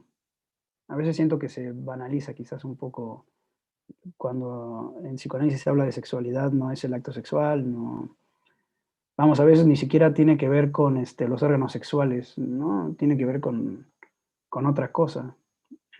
O como lo dice este Zizek, ¿no? Que cuando no es importante que tú pienses que todo es sexo, sino más bien que cuando tienes sexo, ¿en qué piensas? Y eso es lo importante. Exactamente, exactamente, eh, la sexualidad en psicoanálisis es precisamente toda la fantasía que está alrededor de eso, ¿no? Que nada tiene que ver con el acto sexual, justamente. Tiene que ver con la fantasía de lo que cada persona goza y que es absolutamente singular y entonces allí sí que hay mucho de psicoanálisis, ¿no? En ese sentido, sí, en la fantasía sexual hay un montón de psicoanálisis, porque cuánto de uno se pone en juego cuando piensa en la fantasía sexual. Eso, bueno, eso ahí sí hay mucho material. Si hablamos del acto sexual como tal, pues no, no es tan interesante para el psicoanálisis en todo caso, ¿no? Luego la segunda pregunta era lo de los mitos, ¿verdad? Eh, Sí, la parte de que se cree que nada más la psicología, la cognitivo-conductual es para cosas sencillas, y si tú como cliente nada más vas para carrocería y pintura, pues ya. Pero si quieres un trabajo fino con el motor y todo, entonces ya psicoanálisis. Así se lo manejan, ¿eh? Así de repente te salen los alumnos con esas cosas. Entonces, bueno, ¿qué opinas al respecto? este, no sé, la verdad es que me parece bastante graciosa la analogía. No, no, yo no creo que, es más, creo que también ese es otro de los vicios, ¿no? Pero quizás es como una inferencia que se hace automática. Cuando uno habla de psicoanálisis, pues por supuesto suena tan bien que es como si uno estuviera diciendo, el psicoanálisis es necesario y todos deben de pasar por un diván. Y no es cierto, ¿no? Al psicoanálisis va quien quiere, a quien se le pega la gana, ¿no? Y hay muchas personas que no van y que su vida la viven, ¿no? O sea, no se necesita del psicoanálisis tampoco para hacerse cargo de su deseo, afortunadamente. El psicoanálisis no resuelve como tal los problemas de la sociedad, ni se lo plantea, es más, ¿no? No le importa en realidad. Pues, en ese sentido es muy ingrato el psicoanálisis, ¿no? Porque no tiene una tarea como si es la psicología, como de la salud mental, la salud colectiva, la comunicación, la felicidad. Pues no, al psicoanálisis no le importa eso. Entonces va quien quiere hacerse responsable y quien quiere hacerse amo de lo suyo, ¿no? Y creo que no, uno quizás no toma el peso de lo que eso implica, porque hacerse responsable de todo lo que uno vive y de quién es, pues no es fácil, ¿no? Es más fácil vivir con el amo, ¿no? De la otredad que te dice qué es el trabajo, qué es la felicidad, qué es lo que se debe de hacer, qué es, qué es una pareja, qué es una familia. Eso en realidad da mucha seguridad, ¿no? Que alguien te diga qué hacer todo el tiempo, sea una persona en concreta o sea la sociedad, pues te quita, te deslinda de toda la responsabilidad de preguntarte qué es lo que realmente deseas. Entonces, bueno, tampoco tiene por qué todo el mundo hacerse esa pregunta, ¿no? La hace quien va y justamente, afortunadamente yo diría, muchas veces la gente que va a psicoanálisis es porque hay una angustia que, pues, que las moviliza a precisamente hablar de su deseo, a preguntarse qué diablos desean en la vida y qué les va a costar, ¿no? Eh, Porque claro, si llega una persona como completamente centrada, que le va bien en la escuela o en el trabajo, que sus relaciones sociales son más o menos buenas, va a un psicólogo y le dirán, pues tú estás bien, o sea, tú no te preocupes, tú vete a tu casa y vive tu vida. Y esa persona llega a psicoanálisis y bueno, se va a dar cuenta de que sí está bien, pero eso que pensaba que está bien, quizás no es lo que realmente desea. Entonces problematizar algo, ¿no? Así es que, bueno, pues no, sí, definitivamente sí, la felicidad, pues no es la función quizás del psicoanálisis.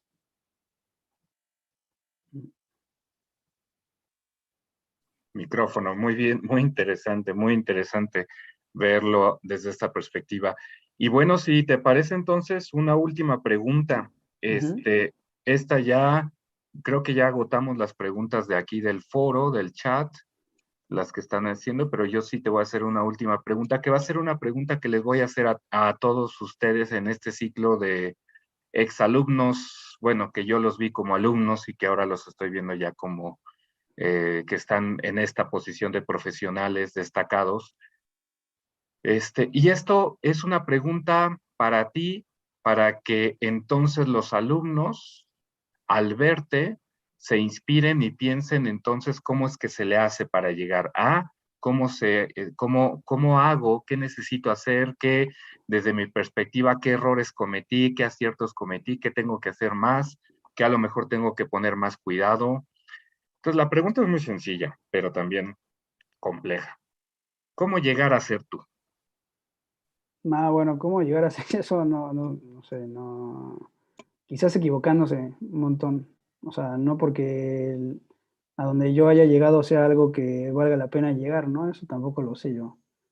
Pero quizás si hablamos del trabajo clínico, yo de lo que más me he dado cuenta es que el trabajo clínico es más complejo de lo que yo esperaba, de lo que yo pensaba. Implica una cantidad de esfuerzos y de tiempo y de trabajo con uno mismo que, pues, es costoso, ¿no? Es duro, digamos, es bastante duro. Y eso, el trabajo clínico yo creo que es sumamente difícil emocionalmente. Además, todos sabemos que, pues, a veces no necesariamente es lo mejor pagado, ¿no? Dependiendo de cómo se sitúe uno. Em,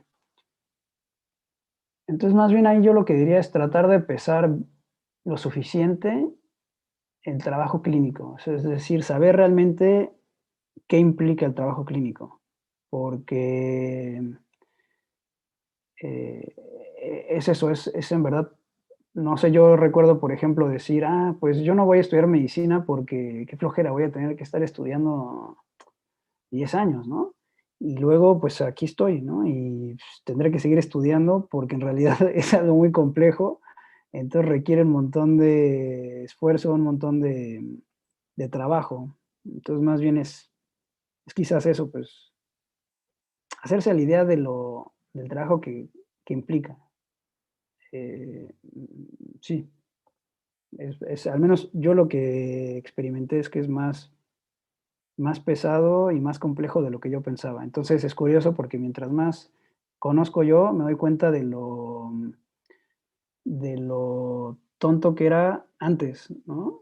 Es decir, digo, yo ignoraba un montón de cosas, ¿no? Y yo no dimensionaba la complejidad del trabajo clínico, por ejemplo. Luego ya te das cuenta y dices, sí, sí, esto es una cuesta para arriba, ¿eh? Entonces, trabajo quizás, un montón de trabajo y de saber que, bueno, al final también tiene su recompensa el trabajo clínico, ¿no? A nivel personal. Pero bueno, quizás eso, saber que la complejidad existe y tratar de entrarle, pues, de la forma más amena posible, no sé. Oye, y ahora sí, para concluir, ¿qué conclusión harías de esta ponencia y qué mensaje le dejarías a los que nos están escuchando? Mm, que precisamente que la tomen y que la tomen y que la pongan en duda, ¿no? Lo más posible y que cuestionen completamente mis observaciones clínicas, porque son solo mis observaciones clínicas, que cuestionen también lo que yo estoy diciendo, y quizás, bueno, nada, que se vayan por lo menos con lo que es mi visión del psicoanálisis y que si a alguien le interesa, pues eso, que se vaya directamente a los textos. Sé que son un poco difíciles, pero siempre habrá textos que quizás sean mucho más fáciles de introducir el psicoanálisis, para que sepan en realidad de qué se trata, ¿no? Porque lamentablemente del psicoanálisis hay más mitos, yo creo, que conocimiento. Todo el mundo sabe de psicoanálisis y, bueno, entre comillas, ¿no? Todo el mundo conoce supuestamente qué es el psicoanálisis, pero muy pocas personas se toman el tiempo para leerlo y para trabajarlo en la clínica, ¿no? También esa es otra, como que también hay mucha gente que ha leído mucho, pero sin la clínica, pues no hay psicoanálisis. O sea, en todo caso no hay trabajo psicoanalítico. Hay teoría y hay filosofía y hay cosas muy interesantes, ¿no? Y uno tiene que saberse la teoría, es importante porque si no, no podría hacer trabajo clínico. Pero el psicoanálisis sin trabajo clínico, pues es más filosofía, ¿no? Es más eso, es más un trabajo teórico, o sea, ya no es que hacer clínico, pues no.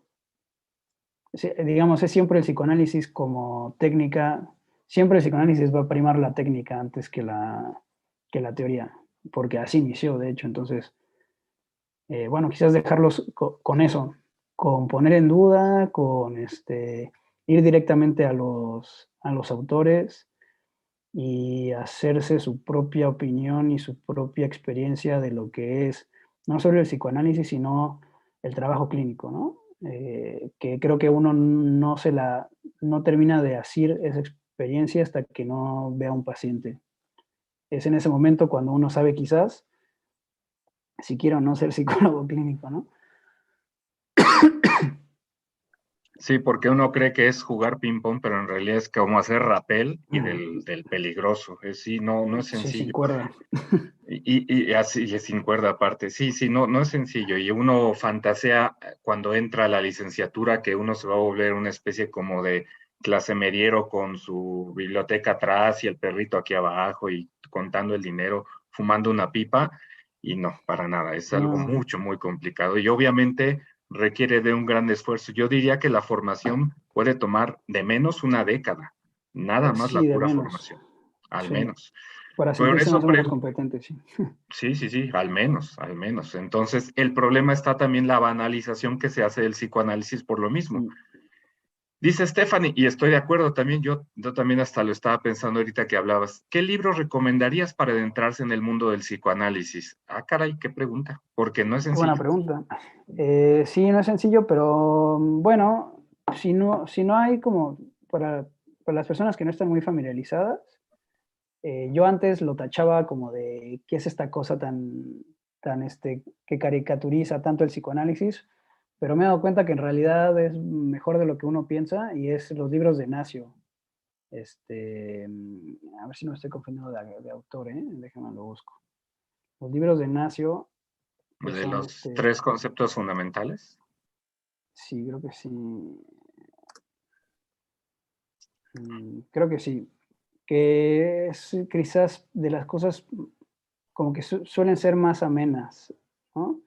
También, bueno, hay tampoco tengan miedo de leer libros de psicoanalistas mexicanos, hay muchos, ¿no? Brownstein es uno de ellos, que son un poco complejos los libros, pero no son imposibles de leer.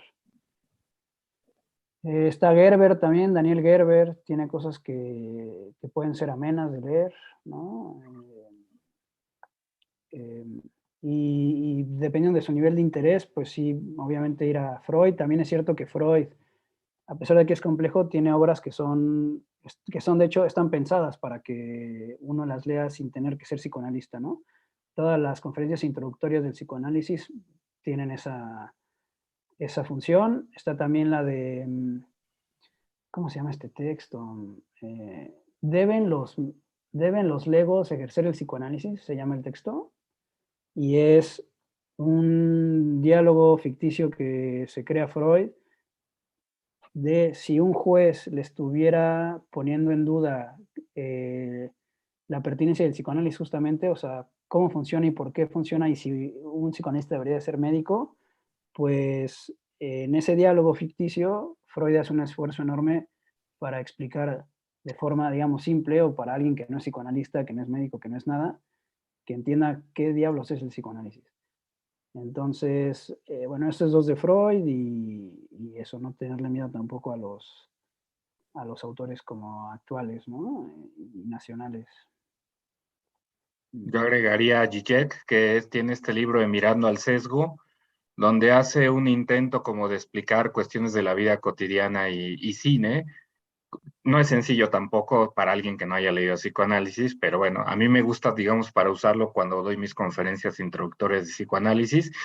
Y yo sé que también a lo mejor da pie para pensar que es muy caricaturizado, pero me gusta, me sirve mucho, que es el de Lacan para principiantes de la colección de Ah, R-Par. sí, El de Freud para principiantes no me gusta nada, pero el de Lacan para principiantes se me hace muy bueno, muy ameno, muy sencillo, como que lo explica muy paso a pasito y me gusta. Y entonces, pues sí, ahora sí que es un camino largo, es caminar y caminar y caminar y los que nos formamos en esto, pues nunca vemos el fin porque no lo hay, no lo sino hay, sí. darnos cuenta que efectivamente vamos a seguir y vamos a seguir. Y ese es a lo mejor el enfoque que habría que dejarle claro a los alumnos, que no es nada más tomar un curso, no es entrar a una materia, ni siquiera estudiar una licenciatura y un posgrado. Mm, Muchos de los que hicimos, por ejemplo, un posgrado, yo hice una maestría en teoría psicoanalítica, nos dimos cuenta que eso nada más era para empezar, pero que todavía uno se seguía formando y formando y formando a lo largo de los años. claro. Entonces, Sergio, te quiero agradecer enormemente esta ponencia, esta participación con la que No, nos gracias a ti, has gracias dado. a Hay ustedes. comentarios de gracias por la participación, de que muy No, interesante, gracias por el espacio, excelente más la bien. ponencia. No, no, no, es padrísimo escucharte y ver cómo ya de repente, ya de este otro lado, ya del lado del profesional, entonces puedas compartirnos esto. Yo te lo he dicho siempre, te he reconocido por esa seriedad, rigurosidad, profesionalismo y sensibilidad que tienes. Y Muchas eso habla gracias. de que en realidad eres un verdadero universitario, un verdadero Puma. Ese Muchas es, gracias. tú eres entonces en ese sentido ese representante. Y no nada más lo digo porque hayas tenido buenas calificaciones y todo, sino porque yo observaba justamente tu comportamiento fuera incluso del aula y entendía justamente que ahí hay una persona sensible, hay una persona seria y hay una persona que seguramente va a dar de qué hablar. Y esperamos que sigamos con este intercambio para que después podamos seguir compartiendo más información con tu experiencia, tu trabajo y nosotros, en este sentido, seguir recibiendo ese conocimiento que tú has estado desarrollando. Y muy interesante Pues más bien tu yo te tengo participación. que agradecer desde la facultad, igual por el voto de confianza y los espacios que a mí en lo personal me han permitido precisamente desarrollarme más de lo que yo habría pensado, ¿no? Entonces, más bien yo siempre te agradezco enormemente por el voto de confianza, por el espacio y yo encantado. eh, Qué lástima, ¿no? Esta cosa de la distancia, que es paradójico porque me permite estar aquí con ustedes y al mismo tiempo no los veo. Pues para mí es hablarle a una pantalla, lo cual es un poco curioso, eh, porque sería muy bien también poder tener esa presencialidad que es lo que tanto añoramos, ¿no? Y que estamos poco a poco recuperando, pero como quiera que sea, es un espacio que yo agradezco mucho y que siempre estaré agradecido y encantado de poder tener un espacio y poder dialogar, poder discutir y demás. No, no, gracias a ti. Nosotros nos sentimos en ese sentido agradecidos por poder contar con tu ponencia. Y entonces, les pido a todos, por favor, ya para ir cerrando el día de hoy la sesión, que si tienen su nombre ahí, si no lo han puesto, yo ahorita lo que estoy viendo son los comentarios y con los comentarios estoy tomando nota de quién está aquí para la asistencia. Entonces, si alguien no ha hecho un comentario, por favor, nada más diga presente en los comentarios y yo así voy a tomar la asistencia del día de hoy, que tanto la andaban preguntando como si fuera tan complicado, pues nada más ponen presente ahí en los comentarios y ya con eso yo me doy por enterado quiénes son los nombres de las personas que están asistiendo. Aquí están sus nombres en los perfiles. Ya si su nombre de perfil está bien raro, pues entonces sí póngame por favor el nombre completo. Yo asumo que aquí está Ángel Limón Chaires, pero nomás lo asumo, imagino que es él, porque nada más veo el Ángel L, pero con eso, con que ponga nada más presente y yo ahorita tomo asistencia de las personas para aquellos que quieran la constancia, que recuerden ustedes que se requiere de la asistencia a las 4 actividades.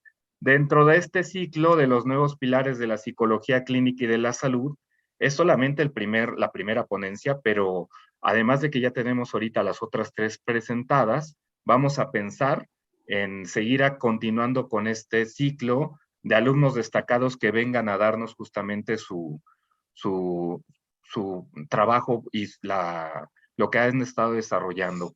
Y no solamente va a ser psicoanálisis, ¿eh? Además tenemos también perspectivas cognitivo-conductuales, perspectivas de inclusión y discapacidad. Es decir, la intención es justamente que vayamos mostrando y comentando todas las posibilidades de formación que existen para un alumno desde la perspectiva de un profesionista joven.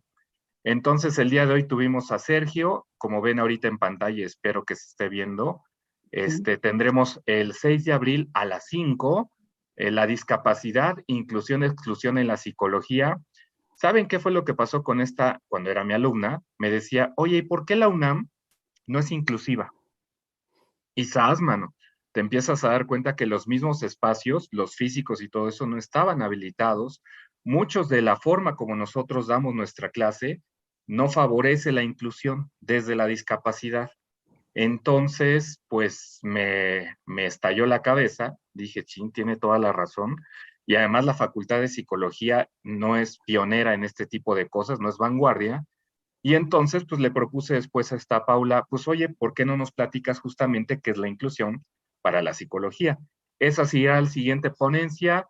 Luego tendremos a Miriam Hernández, que ella desde lo cognitivo-conductual nos hablará sobre la violencia contra las mujeres en urgencias.